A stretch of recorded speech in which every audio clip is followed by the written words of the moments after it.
Ayan mga idol, no? So maglilinis tayo ngayon ng throttle body ng Duke 200. Ayan, no? Okay.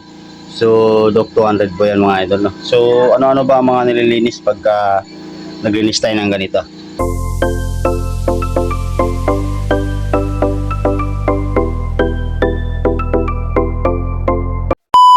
So una yung tatanggalin mga idol, ito yung sa stepper motor. Ayan, tinanggal ko ng tornilyo. So, susunod yung itong sa fuel injector, tapos yung map sensor, tapos yung TPS.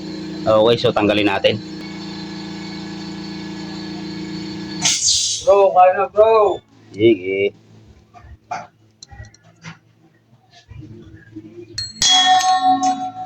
Ha? Bro? Hindi, si bro dumaan. Ito pa mga old click eh. Wala mahila eh. Papunta yun.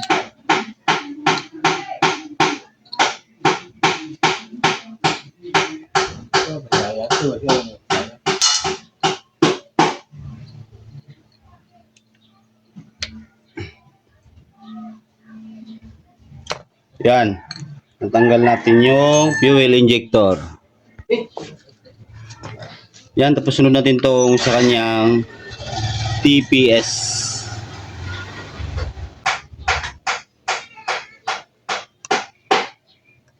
Tapos ito, dalawa.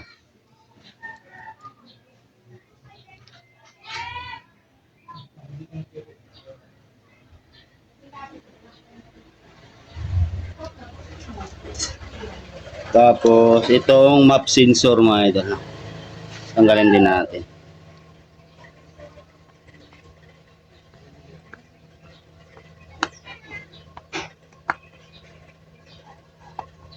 Yan. Tanggal na.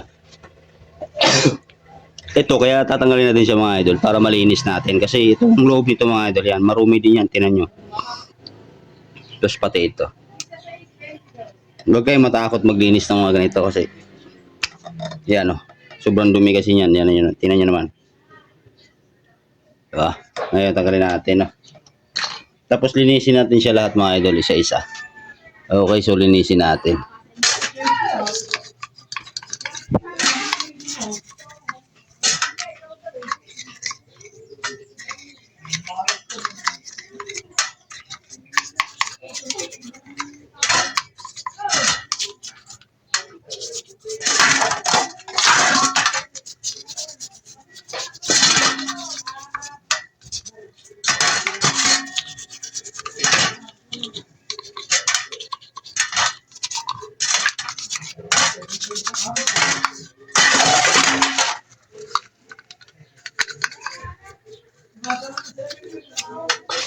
Yan, tapos sunod natin yung stepper motor niya mga idol, linisin din natin.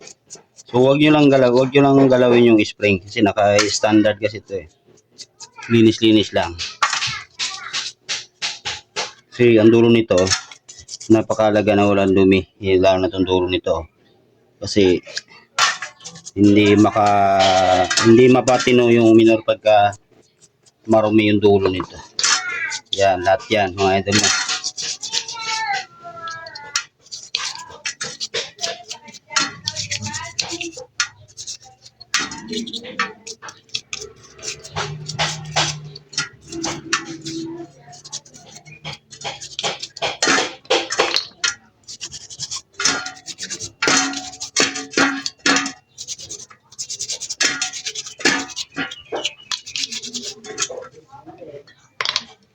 Pati fuel injector.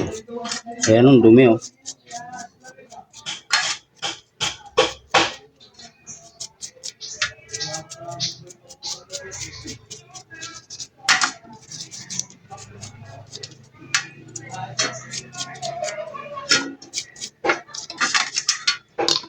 Yan. Tapos buga natin siya ng hangin.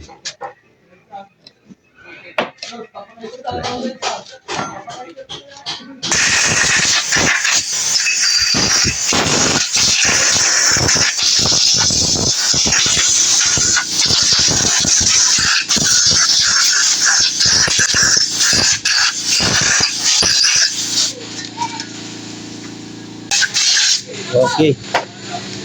So, yun mga idol, no? Pati ito mga linisin natin.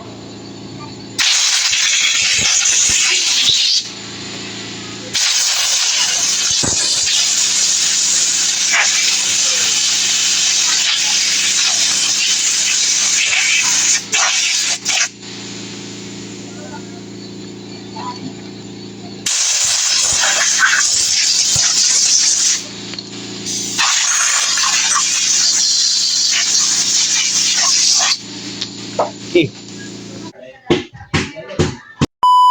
So ito na yung Duke 200 na palya-palya, namamatay pag kinambya patay.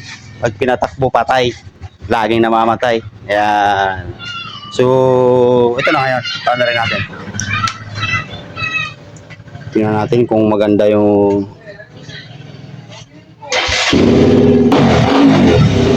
okay.